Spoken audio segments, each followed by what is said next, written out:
आपलं स्वागत. पाहूयात आजच्या ताज्या घडामोडी.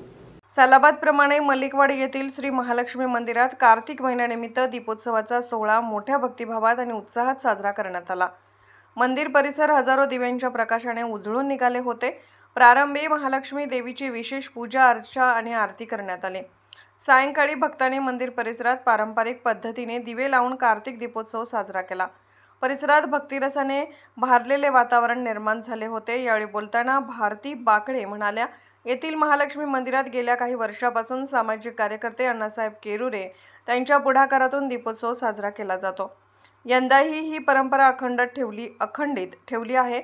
अशा कार्यक्रमांचे नियोजन करणे महत्त्वाचे असते. यावेळी ग्रामपंचायत अध्यक्ष अनिता इंगळे, अनिता लक्कोळे, शीला खोत, सुजाता केरुरे, मेघा केरुरे, भारती बाकळे, विजया टाकमारे, हमीदा मुल्ला, तंगेवा अंकले, संयोजक अण्णासाहेब केरुरे, गंगाराम मोरडे, डॉक्टर संतोष कट्टीकर यांच्यासह गावातील महिला, युवक आणि ग्रामस्थांनी मोठ्या संख्येने सहभाग घेतला. SB न्यूजसाठी अण्णासाहेब केरुरे. राजकीय, सामाजिक, आर्थिक असा सर्व घडामोडींचा आढावा पाहायला विसरू नका SB न्यूज चॅनल आणि नक्कीच सबस्क्राईब करा.